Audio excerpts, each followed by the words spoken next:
കഴിഞ്ഞ 147-ാമത്തെ എപ്പിസോഡിൽ റോം ഭരിച്ചിരുന്ന 126-ാമത്തെ മാർപ്പാപ്പ ലിയോ 7-ാമൻ മാർപ്പാപ്പയുടെ കാലഘട്ടമാണ് സംസാരിച്ചുകൊണ്ടിരുന്നത്. ഇന്ന് ആ 126-ാമത്തെ മാർപ്പാപ്പയുടെ തന്നെ ഭരണകാലത്തെ പാത്രീസ്മാരെ പറ്റിയും ആ കാലത്ത് ജീവിച്ചിരുന്ന വിശുദ്ധനെ പറ്റിയും നമുക്ക് ചർച്ച ചെയ്യാം. അദ്ദേഹത്തിൻ്റെ ഭരണകാലത്ത് കോപ്റ്റിക് പാത്രീസ് ആയിരുന്നത് സെയിൻറ്റ് മക്കാറിയോസ് 1 932 മുതൽ 952 വരെ. ഗ്രീക്ക് ഓർത്തഡോക്സ് സഭയിൽ യൂത്തിക്കിയസ് 932 മുതൽ 940 വരെ. അന്ത്യോക്യയിൽ ജോൺ 6-ാമൻ പാത്രീസ് 936 മുതൽ 953 വരെ. കോൺസ്റ്റാന്റിനോപ്പിൾ തിയോഫിലാക്ട് 1 933 മുതൽ 956 വരെ. ജെറുസലേമിൽ സ്റ്റീഫൻ 1 പാത്രീസ് 933 മുതൽ 946 വരെ. ഇങ്ങനെയായിരുന്നു ഓർത്തഡോക്സ് സഭയുടെ 5 പാത്രീസ്മാരുടെ ഭരണക്രമം.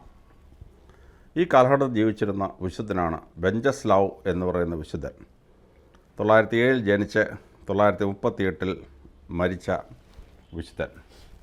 ഇദ്ദേഹം ബൊഹീമിയയിലെ രാജാവായിരുന്ന യുറഡേസ്ലാവിൻ്റെ മകനാണ്. അച്ഛൻ ക്രിസ്ത്യാനിയായിരുന്നു. നമ്മൾ കഴിഞ്ഞ മാർപ്പാപ്പയുടെ കാലത്ത് പറഞ്ഞ പോലെ ബൊഹീമിയയിലെ രാജാവ് ക്രിസ്തുമതം സ്വീകരിച്ച കത്തോലിക്കാ സഭയിൽ വന്ന രാജാവാണ്. അദ്ദേഹത്തിൻ്റെ മക്കളിൽ മൂത്ത മകനായ വെഞ്ചസ്ലാവ് ക്രിസ്ത്യാനിയാണ്. പക്ഷേ ഈ രാജാവിൻ്റെ ഭാര്യ ക്രിസ്തുമതം സ്വീകരിക്കാൻ വിസമ്മതിച്ചു. അവൾ പറഞ്ഞു, ഞാൻ എൻ്റെ ട്രൈബൽ ദൈവസങ്കല്പത്തിലെ മാത്രമേ ഞാൻ വിശ്വസിക്കൂ എന്ന് പറഞ്ഞു. അപ്പോൾ രാജാവ് മരിച്ചതിനെപ്പറ്റി ഇതുവരെ ആരും സംശയമൊന്നും പ്രകടിപ്പിച്ചിട്ടില്ലെങ്കിലും പോലീസ് ഉദ്യോഗസ്ഥനെ എനിക്കതിൽ സംശയമുണ്ട്. എങ്കിലും രാജാവ് മരിച്ചു കഴിഞ്ഞപ്പോൾ ഈ മകൻ്റെ ഉത്തരവാദിത്വം ഏറ്റെടുത്ത് റീജൻ്റായി അദ്ദേഹത്തിൻ്റെ അമ്മ ഡ്രഹോമീറ എന്ന് പറയുന്ന സ്ത്രീ ഭരിക്കാൻ തുടങ്ങി. ഡ്രഹോമീറ ഭരണം ഏറ്റെടുക്കുന്നതിന് മുമ്പ് തന്നെ ഈ മകനെ ചെറുപ്രായത്തിൽ തന്നെ മുത്തശ്ശിയുടെ അടുത്ത് വളർത്താൻ വിട്ടിരുന്നു. മൂത്ത മോനെ മുത്തശ്ശി പ്രസിദ്ധിയായ ലുട്മില്ല എന്ന് പറയുന്ന വിശുദ്ധയായിരുന്നു. ആ വിശുദ്ധ ഈ കൊച്ചുമോനെ വളരെ നല്ല ക്രിസ്തീയ വിശ്വാസത്തിൽ വളർത്തി. പക്ഷേ ഇളയ മകനെ അമ്മ ക്രിസ്തുമതത്തിന് എതിരാളിയായിട്ടാണ് വളർത്തിയത്. ആ വളർത്തിയ ബൊലേഷാസ് അദ്ദേഹം ഒരു പേഗൻ ട്രൈബൽ വിശ്വാസിയായിരുന്നു. അങ്ങനെ ഇരുന്നപ്പോൾ മുത്തശ്ശി പറഞ്ഞു, ഈ അമ്മ റീജൻ്റായിട്ട് സ്ഥാനമെടുത്ത ശേഷം ക്രിസ്ത്യൻ പള്ളികളെല്ലാം പൂട്ടുകയും കത്തോലിക്കാ സഭയുടെ അച്ഛന്മാരെല്ലാം രാജ്യം വിട്ടു പോകണമെന്ന് ആവശ്യപ്പെടുകയും ചെയ്തു. ലുട്മില്ല പറഞ്ഞു, മോനെ നീയാണ് യഥാർത്ഥ അവകാശി, അതുകൊണ്ട് നീ ഒരു കാര്യം ചെയ്യ്, നീ അങ്ങ് ഭരണം ഏറ്റെടുക്കാൻ പറഞ്ഞു. വെഞ്ചസ്ലാവ് ആ ഭരണം ഏറ്റെടുക്കാൻ തീരുമാനിച്ചു. പക്ഷെ അദ്ദേഹം പറഞ്ഞു, ഞാൻ മാത്രം ഭരിക്കുന്നത് ശരിയല്ല, എൻ്റെ അനിയനുണ്ടല്ലോ അവനും കൂടെ രാജാവായിക്കോട്ടെ. അതിന് വെഞ്ചസ്ലാവ് രാജ്യം 2ആയി വിഭജിച്ചു. അതിലെ ഒരു ഭാഗം അദ്ദേഹം തന്നെ രാജാവായി. എന്നാൽ അദ്ദേഹം ആ രാജ്യത്തിൻ്റെ ഒരു ഭാഗം ബലാസ്ലാസ് എന്ന് പറയുന്ന ഭാഗം, ഇപ്പോഴും അതിനെ ബലാസ്ലാസ് എന്നാണ് വിളിക്കുന്നത്, ആ ഭാഗത്ത് അനിയനെ രാജാവാക്കി. അങ്ങനെ വളരെ സുസ്ഥിരമായി അവരെ ഭരിച്ചുകൊണ്ട് പോകുകയായിരുന്നു. ആ സമയത്താണ് ഒരു ഗൂഢാലോചന ഉണ്ടായി. ഈ വെഞ്ചസ്ലാവിനെ എങ്ങനെയെങ്കിലും കൊല്ലണം. അതിന് അമ്മ തന്നെ ഒരു ഗൂഢാലോചന നടത്തി. അമ്മ അനിയനൊരു മകൻ ജനിച്ചപ്പോൾ ആ അനിയനോട് പറഞ്ഞു കൊടുത്തു, ഈ ചേട്ടന് എന്തെങ്കിലും കുട്ടികളുണ്ടാവും, അന്ന് നിന്നെയും നിൻ്റെ മോനെയും തട്ടിയിട്ട് അവൻ ഭരിക്കും. എന്തായാലും നിനക്കൊരു മോൻ ജനിച്ചില്ലേ, ഇനി അവനല്ലേ അടുത്ത രാജാവാകേണ്ടത്, അതുകൊണ്ട് നമുക്ക് ഇവനെ തട്ടണമെന്ന് പറഞ്ഞു. അനിയൻ പറഞ്ഞു ശരി എന്ന് പറഞ്ഞിട്ട് ഈ ജനിച്ച മകൻ്റെ ജന്മദിനം ആഘോഷിക്കാൻ വേണ്ടി ചേട്ടനെ വിളിച്ചു വരുത്തി. അങ്ങനെ വെഞ്ചസ്ലാവ് ഈ അനിയൻ്റെ മകൻ്റെ ജന്മദിനം ആഘോഷിക്കാൻ വേണ്ടി ചെല്ലുമ്പോൾ അവിടെ വെച്ച് ഈ അനിയനും അമ്മയുടെ കിങ്കരനും കൂടി വെഞ്ചസ്ലാവിനെ കുത്തിക്കൊന്നു. 938 സെപ്റ്റംബർ 28. അതുകൊണ്ടാണ് സെപ്റ്റംബർ 28 രാജാവിൻ്റെ വിശുദ്ധ ദിനമായി ആചരിക്കുന്നത്. പക്ഷേ ഇതിനു മുമ്പ് വേറൊരു സംഭവം ഉണ്ടായിരുന്നു. അത് ഈ ലുട്മില്ല എന്ന് പറയുന്ന വല്യമ്മ. ആ വല്യമ്മയാണ് ഈ വെഞ്ചസ്ലാവിനെ കത്തോലിക്ക വിശ്വാസത്തിൽ വളർത്തിയത്. അതുകൊണ്ട് അവർ ലുട്മില്ലായെ കൊല്ലാനും തീരുമാനിച്ചിരുന്നു. അതുകൊണ്ട് വെഞ്ചസ്ലാവിനെ കൊല്ലുന്നതിന് മുമ്പ് തന്നെ ലുട്മില്ല പള്ളി പ്രാർത്ഥിക്കാൻ പോയി. പള്ളിയിൽ പ്രാർത്ഥിക്കാൻ പോയപ്പം ആ രാജകൊട്ടാരത്തിലെ കപ്പോളയ്ക്കകത്ത് വെച്ച് തന്നെ അവരെ കഴുത്ത് ഞെരിച്ച് കൊല്ലാൻ വേണ്ടി കയറ് കൊണ്ടുവന്നിരുന്നു. അങ്ങനെ അവരുടെ കിങ്കരന്മാരകത്ത് കയറി ലുട്മില്ലായുടെ കഴുത്തിൽ കയറിട്ട് കുരുക്കി ലുട്മില്ലായെ കൊന്നു. അതിനുശേഷം വെഞ്ചസ്ലാവുവിനെയും കൊന്നു. അങ്ങനെ രണ്ടുപേരെ ഒഴിവാക്കിയ ശേഷം ഈ അനുജൻ ഭരണത്തിലേക്ക് കയറി. അങ്ങനെ പ്രാർത്ഥിച്ചുകൊണ്ടിരിക്കുമ്പോൾ, മുത്തശ്ശി മരിച്ച പോലെ തന്നെ പ്രാർത്ഥിച്ചുകൊണ്ടിരിക്കുമ്പോഴാണ് ചേട്ടൻ വെഞ്ചസ്ലാവ് 932 സെപ്റ്റംബർ 28 മരിക്കുന്നത്. സെപ്റ്റംബർ 28 അതുകൊണ്ട് വെഞ്ചസ്ലാവ് വിശുദ്ധൻ്റെ വിശുദ്ധ ദിനമായിട്ടാണ് ആചരിക്കുന്നത്. ഈ വിശുദ്ധനാണ് ഈ മാർപ്പാപ്പയുടെ കാലത്ത് ജീവിച്ചിരുന്നത്. 126ാമത്തെ മാർപ്പാപ്പ ലിയോ ഏഴാമൻ മരിച്ചപ്പോൾ 127ാമത്തെ മാർപ്പാപ്പ സ്റ്റീഫൻ എട്ടാമൻ ഭരണത്തിൽ വന്നു. സ്റ്റീഫൻ എട്ടാമൻ റോമിൽ ജനിച്ച ആളാണ്. അദ്ദേഹം 939 ജൂലൈ 14 മാർപ്പാപ്പയായി വന്നത്. അദ്ദേഹം ആൽബറിക് രാജാവിൻ്റെ ഒരു വിശ്വസ്തനായിരുന്നു. അടിമയാണെന്ന് പറഞ്ഞാൽ കുറച്ചുകൂടെ ശരി, അങ്ങനെയുള്ള ഒരാളായിരുന്നു. പക്ഷേ അദ്ദേഹം ഒരു വിശുദ്ധനായിരുന്നു. വിശുദ്ധൻ എന്ന് പറഞ്ഞാൽ വളരെ സത്യസന്ധമായി പ്രാർത്ഥനയോടുകൂടി ജീവിതം നയിക്കുന്ന ഒരാളായിരുന്നു. അദ്ദേഹം പതുക്കെ ശത്രുപക്ഷത്ത് നിൽക്കുന്ന പ്രഭുക്കന്മാരെ ഒരുമിച്ച് കൊണ്ടുവരാനായിട്ടൊരു ശ്രമമുണ്ടായി. അതിൽ കുറച്ചൊക്കെ അദ്ദേഹം വിജയിച്ചു. പല പെട്രീഷ്യൻസ്മാരും കള്ളുകൂടിയും പെണ്ണുകൂടിയൊക്കെ ആയിട്ട് പോയ അവരെ പതുക്കെ അനുനയിപ്പിച്ചുകൊണ്ട് വന്നിട്ട് നല്ല സ്വഭാവത്തിലേക്ക് കൊണ്ടുവരാനും അദ്ദേഹത്തിന് കഴിഞ്ഞു എന്നാണ് ചരിത്രകാരന്മാർ പറയുന്നത്. ആ സമയത്താണ് ഫ്രഞ്ചുകാരുടെ കർഷകർ ഒരു സമരം ലൂയി നാലാമനെതിരെ അഴിച്ചുവിട്ടത്. ലൂയി നാലാമനെതിരെ അഴിച്ചുവിട്ട കർഷക സമരത്തിന് മാർപ്പാപ്പ പിന്തുണ പ്രഖ്യാപിച്ചിരുന്നു. മാർപ്പാപ്പ എന്തിനു പിന്തുണ പ്രഖ്യാപിച്ചു എന്നുള്ള തർക്ക വിഷയമാണ്. എങ്കിലും കർഷകർ വളരെ ദയനീയാവസ്ഥയിലാണെന്ന് വന്നിട്ടാണ് പിന്തുണ പ്രഖ്യാപിച്ചത്. പക്ഷേ ചക്രവർത്തിയുടെ സൈന്യം വളരെ ഹാർഡായിട്ട് അതിനെ അടിച്ചമർത്തി. അതടിച്ചമർത്തി അല്പകാലം കഴിയുമ്പോൾ മാർപ്പാപ്പ മരിച്ചു. അദ്ദേഹം 942 ഒക്ടോബർ മാസത്തിൽ മരിച്ചു. കഷ്ടിച്ച് 3 കൊല്ലത്തെ ഭരണം മാത്രമേ മാർപ്പാപ്പയ്ക്ക് കിട്ടിയുള്ളൂ. അദ്ദേഹം ആൽബറിക് രാജാവിൻ്റെ ഭീകര ഭരണത്തിന് കീഴിലായിരുന്നു എന്നാണ് ചരിത്രം പറയുന്നത്. ബൈസാൻഡിയൻ എംപററിന് മാറ്റമൊന്നുമില്ല. ലുക്കോപ്പാനസിൻ്റെ അച്ഛനും 2 മക്കളും കൂടിയുള്ള ഭരണമാണ്. ലോക ചരിത്രത്തിൽ 1-2 കാര്യങ്ങൾ വന്ന് ശ്രദ്ധിക്കാറുണ്ട്. 939 അബ്തൽ എന്ന് പറയുന്ന രാജാവ്, അദ്ദേഹത്തിൻ്റെ കീഴിലുള്ള ഒരു ശാസ്ത്രജ്ഞൻ വലിയൊരു കണ്ടുപിടുത്തം നടത്തി. ആ കണ്ടുപിടുത്തം എന്ന് പറയുന്നത് ഈ sine formula, sine, cosine, tan, cot എന്നൊക്കെ നമ്മൾ പറയും ട്രിഗ്നോമെട്രിയിൽ. ആ സൈൻ ഫോർമുലയുടെ സ്പിറിക്കൽ ട്രയാങ്കിളിൻ്റെ രഹസ്യം കണ്ടെത്തി. പിന്നീട് നൂറ്റാണ്ടുകൾക്ക് ശേഷം കാൽക്കുലസ് ഡെവലപ്പ് ചെയ്യുന്നതിന് വളരെ പ്രേരകമായിട്ടുള്ള ഒരു അടിസ്ഥാന കണ്ടുപിടുത്തമായിരുന്നു അത് നടത്തിയത്. അതുകൊണ്ടാണ് അബ്ദുൽ ഇ വഫ എന്ന് പറയുന്ന ആളിന്, ആ ശാസ്ത്രജ്ഞന് വലിയ ക്രെഡിറ്റ് നമ്മൾ കൊടുക്കുന്നത്. ഇസ്ലാമിക് ഹിസ്റ്ററിയിലെ അബ്ബാസിഡ് കാലിഫ് അൽ റാഡി മരിക്കുകയും മകൻ ഭരണത്തിലേറുകയും ചെയ്തു.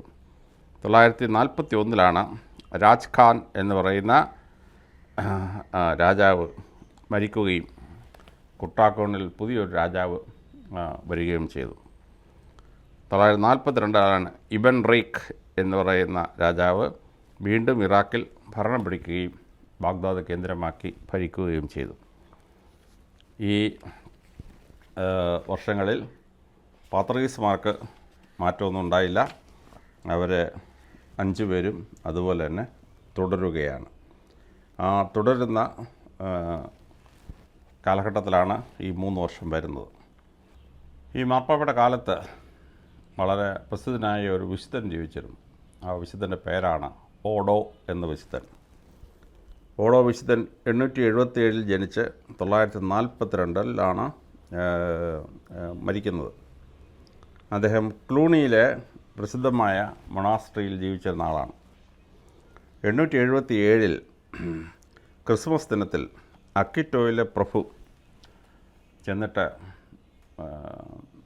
യേശുക്രിസ്തുവിനോട് പ്രാർത്ഥിച്ചു, ഈശ്വര, എനിക്ക് ഒരാൺകുട്ടിയെ തരണം, എനിക്ക് പെൺമക്കളുണ്ട്, പക്ഷേ സന്തതി പരമ്പര കൊണ്ടുപോകണമെങ്കിൽ എനിക്കൊരു ആൺകുട്ടിയെ വേണമെന്ന് പറഞ്ഞു.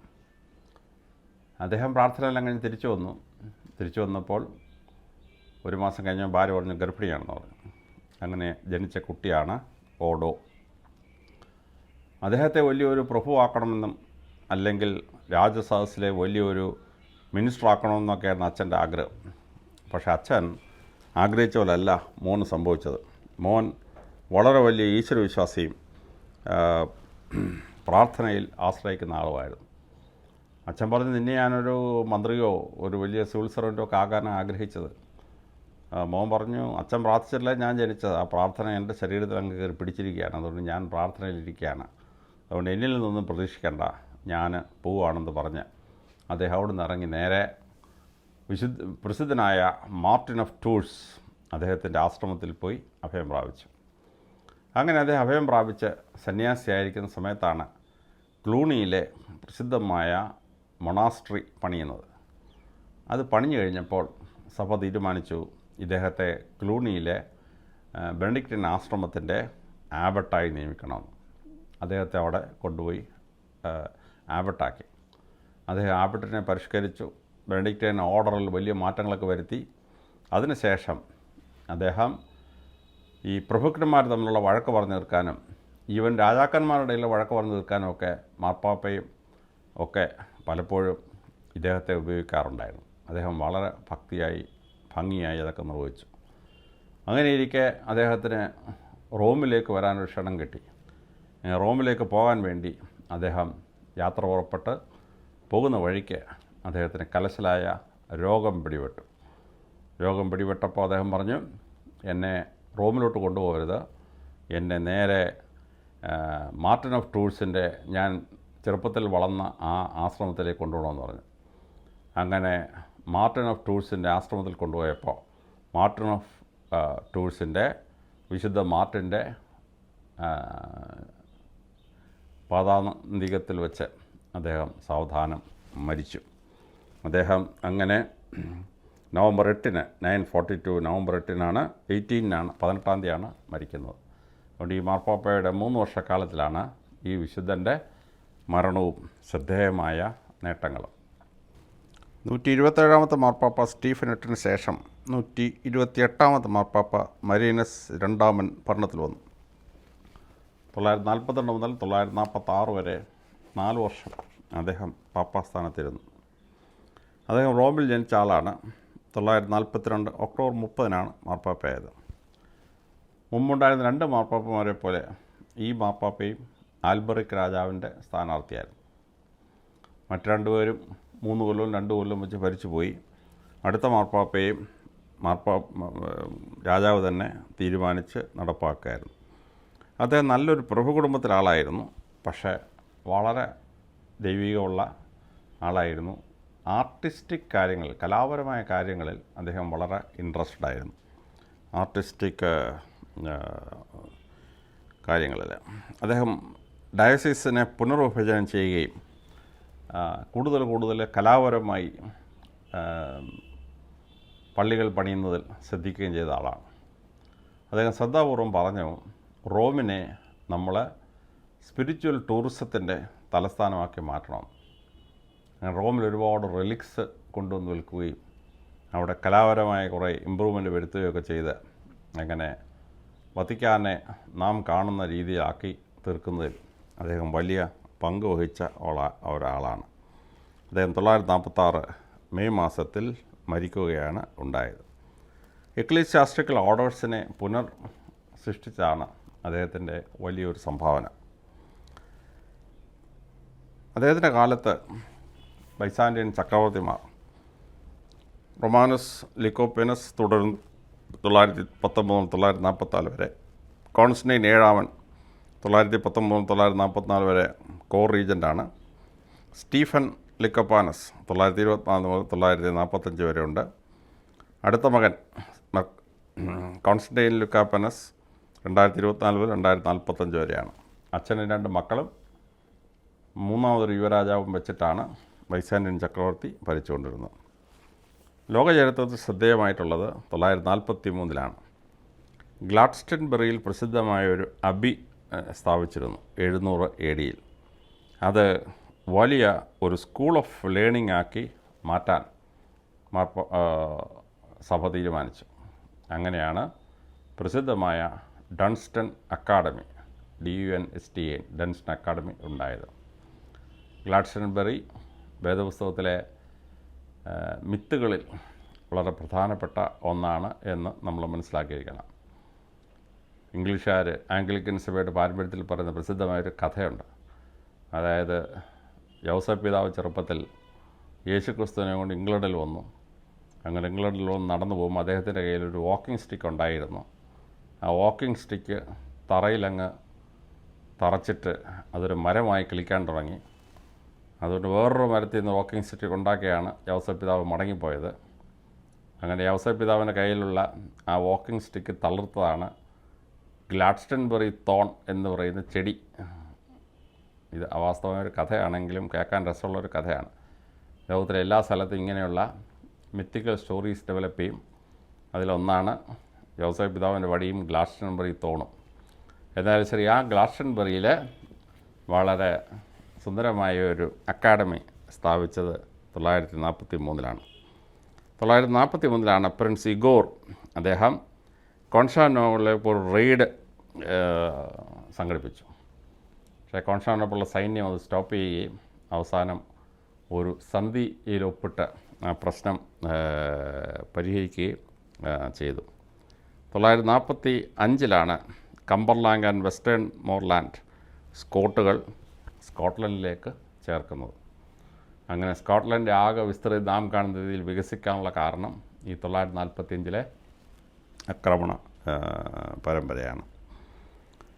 ഇസ്ലാമിക ചരിത്രത്തിലെ അബ്ബാസിഡ് കാലിഫായിരുന്ന മുത്താഖ്വി രാജിവെപ്പിച്ചിട്ട് നാടുവിടാനായിട്ട് പറഞ്ഞു. അദ്ദേഹം പോയി ഹംദ നിഡ്സിലിൻ്റെ കൂടെ ചേർന്നു. നാസിർ ഓഫ് ദൗള അദ്ദേഹം ബാഗ്ദാദിലെ ഭരണം പിടിച്ചെടുത്തു. എന്നിട്ട് കാലിഫിനെ തിരിച്ചു വിളിച്ചു. അങ്ങനെ കാലിഫ് തിരിച്ചു വരികയും ഭരണം പുനരാരംഭിക്കുകയും ചെയ്തു. ഈ സംഭവങ്ങൾ 943 സംഭവിക്കുന്ന ഒന്നാണ്. പക്ഷേ അതിനുശേഷം നാസിർ അൽ ദൗളയെ മൊസൂളിലേക്ക് നാടുകടത്തി. അങ്ങനെ അദ്ദേഹം അവിടെ പോയി താമസിക്കാനുണ്ടായത്. സമാനമായിട്ടുള്ള നാസിർ II ഭരണത്തിലേക്ക് വരുന്നതും ഈ വർഷം ആണ്. അദ്ദേഹത്തിൻ്റെ ഭരണകാലം 945 തുസൂൺ പ്രസിദ്ധനായ ഭരണാധികാരി മരിക്കുകയും ഷിർഷാദ് പുതിയ അമീറായി മാറുകയും ചെയ്തു. ഈജിപ്തിൽ ഫാത്തിമഡ് കാലിഫ്സ് അന്നത്തെ കാലിഫായിരുന്ന അൽ ക്വൈൻ മരിക്കുകയും മൻസൂർ ഭരണത്തിൽ വരികയും ചെയ്തു. സൈഫുദ്ദൗള അദ്ദേഹത്തിൻ്റെ ആലപ്പോയിൽ ഒരു പ്രസിദ്ധമായ രാജ്യം സൃഷ്ടിക്കാൻ ശ്രമിക്കുകയും ചെയ്തു. ആലപ്പോ ചരിത്രത്തിൽ ശ്രദ്ധിക്കപ്പെടേണ്ട ഒരു സ്ഥലമാണ്. കേരളത്തിലെ ക്രിസ്ത്യാനികളെ സംബന്ധിച്ചിടത്തോളം വളരെ പ്രധാനപ്പെട്ടതാണ്. കേരളത്തിൽ കൊടുങ്കൂർ സത്യത്തിന് കാരണഭൂതനായ അഹത്തള്ള ആലപ്പോയിൽ ബിഷപ്പായിരുന്നു. അവിടെ നിന്നാണ് അദ്ദേഹം കേരളത്തിലേക്ക് വന്നത്.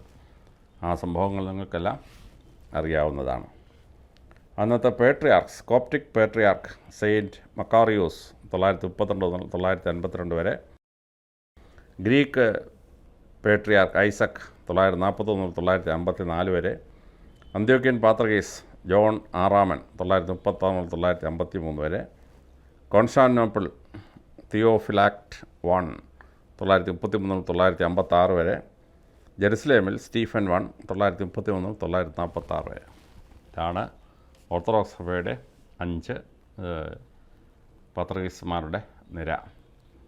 അപ്പോൾ കോൺസ്റ്റാന്റിനോപ്പിളിലെ പാത്രികീസ് രാജാവിൻ്റെ മകനാണ്.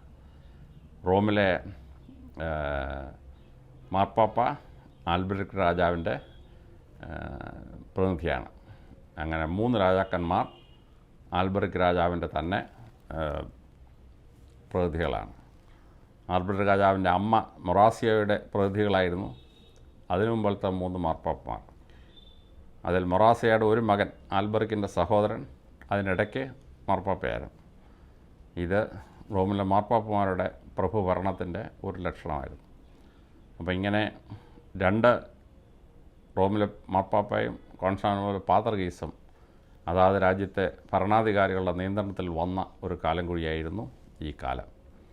അങ്ങനെ പ്രക്ഷുബ്ധമായ ഈ കാലത്ത് വളരെ ദീർഘകാലം ഭരിക്കുന്ന മാർപ്പാപ്പമാർ ഉണ്ടാവാതിരിക്കുകയും അതിൽ പകുതിയിലേറെ പേര് ദുരൂഹമായ മരണത്തിൽ ചെന്ന് ചേരുകയും ചെയ്തു എന്നുള്ളത് ഈ കാലത്തിൻ്റെ ഒരു ദുര്യോഗമാണ്.